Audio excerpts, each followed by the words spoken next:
chauffeur-livreur et figure phare de la télévision, Raymond Abou a été élu chroniqueur de l'année de Touche pas à mon poste, sur C8. Si ce dernier se confie énormément dans l'émission et n'hésite pas à pousser des coups de gueule, ses fans ne connaissent pas son prénom. En effet, Raymond Abou s'appelle en réalité Cyril.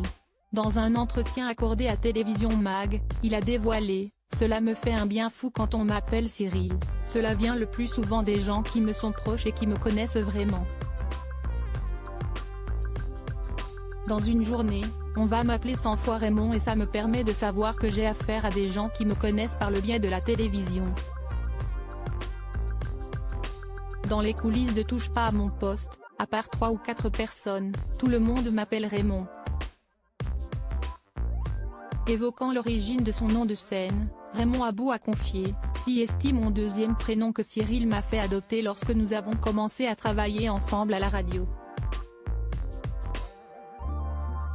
Il ne pouvait pas y avoir deux Cyril dans la même émission. »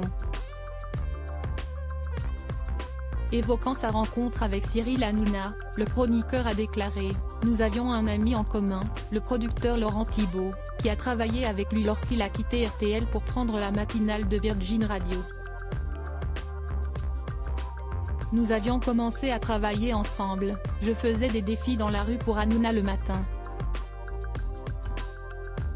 Il m'avait mis à l'essai une semaine le temps de faire mes preuves et j'étais resté quasiment toute la saison, entre septembre 2011 et avril 2012.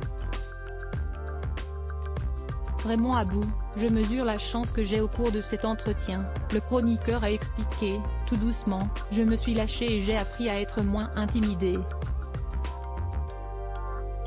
J'ai arrêté de préparer en amont mes sujets parce que le conducteur de l'émission sautait souvent au dernier moment, je perdais mon temps.